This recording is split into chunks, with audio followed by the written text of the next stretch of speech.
Welcome to the deep dive.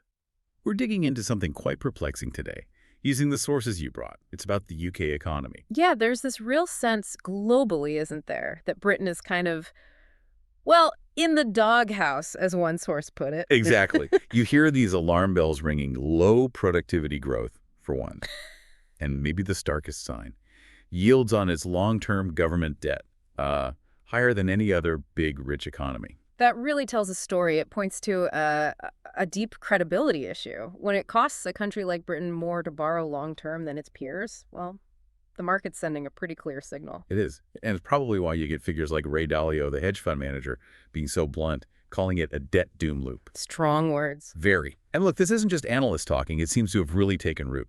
You see polling showing 4 out of 5 Britons feel the government is basically mismanaging the economy.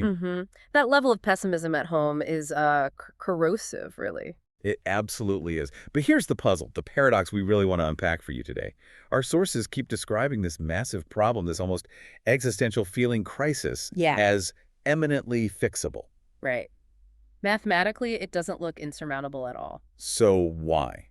Why is this supposedly solvable problem leading to what looks like complete political paralysis? The government seems trapped.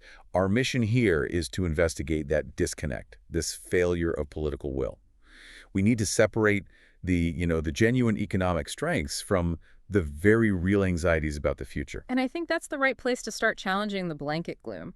Because if you just listen to the loudest voices, you might think the UK is about to go bankrupt. Which isn't the case. Well, the picture's certainly more nuanced. We have to acknowledge the counterpoints, the signs of resilience in the data. For starters, the UK is not currently in a recession. That's important. Yeah, I found that quite striking, actually, especially given the tax increases they brought in back in 2024. Despite that squeeze, the economy actually grew faster in the first half of 2025 than any other G7 country. It did, which definitely pushes back against that doom loop narrative.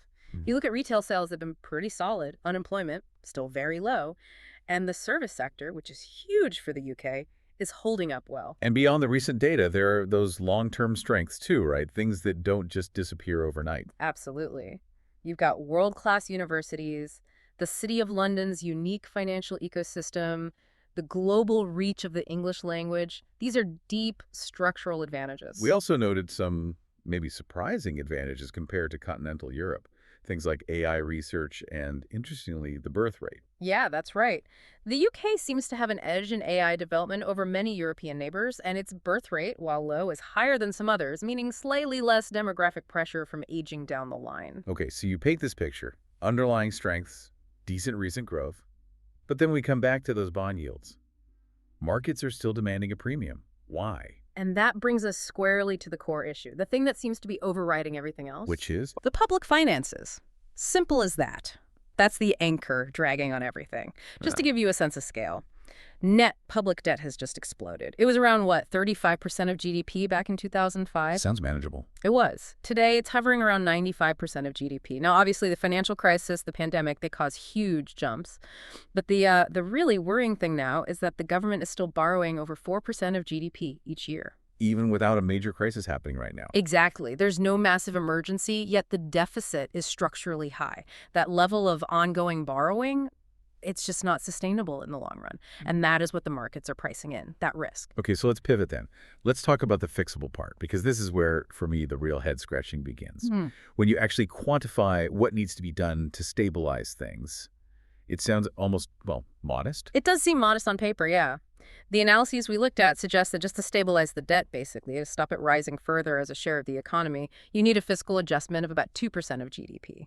2%. That's the magic number for stabilization. And what would achieving that 2% adjustment actually mean for the government's books day to day? It would allow the UK to run what's called a primary balance surplus of just under 0.5% of GDP. Okay, hold on. Let's just break it down for everyone listening. Primary balance surplus. What exactly is that, and why is hitting even a small one, like 0.5%, so significant? Right. So the primary balance is simply the difference between government tax revenue and government spending on everything except the interest payments it has to make on its existing debt. Got it. So it's about whether day-to-day income covers day-to-day spending, ignoring the cost of past borrowing for a moment. Precisely. And if you can run even a small primary surplus, like that 0.5%, it means tax revenue is covering all current public services and leaving a tiny bit left over. It signals to markets that you've got control, that the debt pile will eventually stop growing relative to the economy. It's sort of a minimum credibility threshold. And when you put that 0.5% target, that credibility marker, into context, I mean, historically or compared to other countries, it looks tiny, doesn't it? Vanishingly small in some ways. I mean, look at Italy, often seen as politically chaotic, right? But they've managed to run an average primary surplus of about 1% of GDP, twice what the UK needs, pretty much consistently since 1990. Wow. Or think about Canada. Back in the late 90s, they went on a serious debt-cutting mission. In 1999, they hit a primary surplus of nearly 6% of GDP. 6%, compared to the 0.5% the UK needs now. Exactly. It shows that achieving this kind of adjustment is well within the bounds of what developed countries have done before. The UK needs just a fraction of that Canadian effort to get things stable. So the conclusion seems unavoidable. The numbers add up. The Yeah. problem isn't the math, it's the politics. That has to be the central thesis, yes. The fact that the political system seems completely incapable of making this relatively small, manageable adjustment, well, that inability itself feels like a symptom of a deeper problem, a kind of political decay. Especially given the circumstances. When you look at the current government, they have this huge working majority, 157 seats. The leadership are seen as sort of, competent technocrats. The budget rules they set themselves are actually quite forgiving. And they've got 4 years until the next election. All the ingredients for taking tough decisions should be there.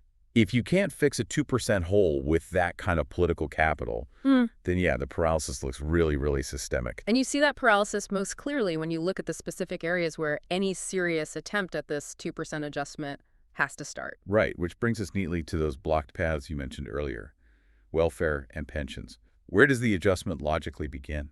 It has to involve both, realistically. But let's start with pensions. The amount spent supporting pensioners is now equivalent to 6% of the entire UK economy. 6% of GDP. That's huge. Has it always been that high? No, it's grown massively. It's up by over a third just this century.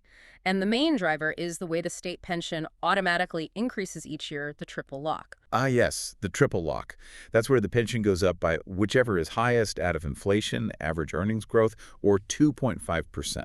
That's the one. And the source material we reviewed is pretty blunt about it. It calls that mechanism economically unaffordable in the long run. It just keeps ratcheting up costs relentlessly. Okay, so that's one massive growing cost center. What's the second major area? Welfare. Yes, specifically benefits for the working age population. The really striking figure here is that about 15% of working age people are now claiming some form of jobless allowance. Often, that means incapacity or disability benefits. 15%. That seems incredibly high. What's driving that? The main driver seems to be a huge surge in claims for disability and incapacity that started around the pandemic and hasn't really stopped. Now, the analysis we read suggests there's a strong feeling that the system is being, taken advantage of. Gamed was the word used in one source, wasn't it? It was a blunt assessment, but it reflects a view that the eligibility criteria or the assessment process might be too lax, leading to this ballooning cost. So, okay. The government presumably knows this. They know the 2% adjustment needs to come primarily from reining in pension growth and reforming this ballooning welfare bill. They have the majority. What happened when they tried? Total failure, a complete collapse of political nerve, you could say. Really? Oh, yes.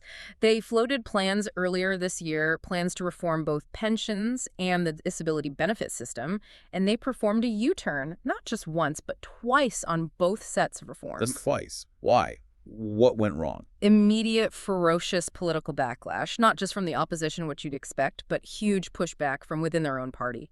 Backbench MPs worried about upsetting voters. So, terrified of annoying pensioners who vote in large numbers, and terrified of the backlash, maybe from the left of their own party, about being seen as nasty on welfare. Check again. It seems they utterly failed to prepare the ground, to build support, or maybe just to anticipate the fight back. They chose the path of least resistance, which meant dropping the reforms entirely. So spending cuts, the most direct route to that 2% adjustment, are effectively off the table politically. That's how it looks right now, which leaves them staring down the only other path: raising But taxes. they hit another wall there, don't they? Because the tax burden is already high. It is. Tax revenues are already on course to hit 38% of GDP. No, okay, that's still lower than France or Scandinavia, but for Britain, that's a post-war high. There's not much perceived headroom. And crucially, didn't they make a promise not to raise the main taxes? Exactly. The big constraint is political. The current government explicitly promised before the election not to raise the rates of income tax, national insurance, or VAT, the big broad-based taxes. Which forces them, if they need money, to look elsewhere, towards less ideal options. Much less ideal. It pushes them into what you call that risky hunt for revenue from narrower tax bases. We've seen hints, suggestions floated about things like taxing pension contributions more heavily or maybe even bringing in capital gains tax on selling your main home. Taxing the family home, that sounds politically explosive. Hugely. And economically, these kinds of taxes are problematic too. Why? What's wrong with taxing those things instead of income tax? Well, the basic principle is that taxes on broad bases like income or consumption tend to be more efficient. They cause fewer distortions. When you have to raise the same amount of money from a much narrower base, like just pension savings or just property sales, you have to set the tax rate much higher. Ah, right. And very high rates on specific things really change behavior. Exactly. They create big distortions. They might discourage saving or investment or make people reluctant to move house. They can slow down specific parts of the economy. Plus, you have pressure from within the governing party's left flank pushing for more taxes on capital and wealth. Which could backfire how? Well, it risks deterring the very international investors Britain needs to buy its government debt, its gilts. If investors think capital is going to be heavily taxed down the line, they might demand an even higher risk premium or just invest elsewhere. So the government is boxed in. Can't cut spending where needed, can't raise the main taxes, and the alternative taxes look risky, both economically and politically. That sums it up pretty well. And this feeling of being stuck is made worse. Because when you look around, there don't seem to be any credible alternative plans on offer either. You mentioned Andy Burnham. Yeah, a potential future leader talking about rolling back the 1980s, which sounds alarming, frankly. Why alarming? Because we need to remember what came before the 1980s reforms. The 1970s, that's when Britain really was the sick man of Europe, culminating in that IMF bailout in 1976. Rolling back the changes that addressed that era's problems. High inflation, union strife, low productivity risks returning to them. It's a kind of dangerous nostalgia. Okay, so that's one alternative view. What about the other end of the spectrum? Reform UK, Nigel Farage's party. Well, their big idea seems to be generating cash by fiddling with interest payments at the Bank of England. Can that work? The analysis we saw described their sums as wildly optimistic.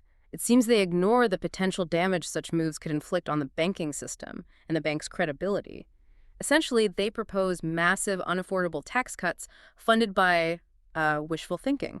So no easy answers from the alternatives either. Which brings us back to the immediate danger, the risk for the markets themselves. We hear the 1976 IMF comparison sometimes, but you argue that's not the right parallel. No, I think it's misleading. The UK's situation is very different now. It has a floating exchange rate, very little foreign currency debt. It's not vulnerable in the same way it was in 76. So what is the relevant warning then? Much more recent, much more relevant. It's the market meltdown that followed Liz Truss's mini-budget in September 2022. Ah, yes, I remember that vividly. Chaos in the government bond market, the gilt market. Absolute chaos. Violent price swings. It exposed huge hidden risks in pension funds, forced the Bank of England to intervene, and ultimately it cost Truss her job. Crucially, it also seems to have embedded a lasting risk premium onto UK debt.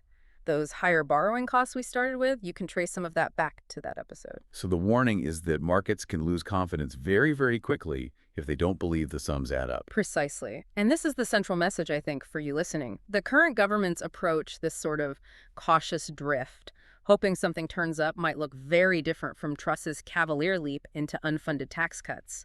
But the underlying issue isn't that different. Both scenarios involve a failure to budget responsibly, to show how the spending plans will be paid for credibly. And the implication? The stark implication is this. If the government cannot bring itself to make these necessary adjustments by choice, reforming pensions, fixing welfare, making sensible tax decisions, then eventually the markets will force it to do so out of necessity. And when the markets force the issue, it's brutal, right? It means much higher interest rates across the board. Yes, soaring borrowing costs. which then makes the debt problem even worse, strangles economic growth, hits mortgage holders. The damage is far greater when the adjustment is forced upon you in a crisis rather than managed proactively. Plus, there are other pressures coming down the track anyway, aren't there? Absolutely. The costs of an aging population are only going one way. There's growing pressure internationally to spend more on defense, and you always need some fiscal space, some resilience to deal with the next unexpected crisis, whether it's another pandemic, an energy shock, whatever it might be. You can't go into that next storm with the government already borrowing heavily. The time to fix the roof is when the sun is shining, or at least when it's not pouring rain. So, wrapping this up then, Mhm. it seems Britain isn't facing a crisis of solvency.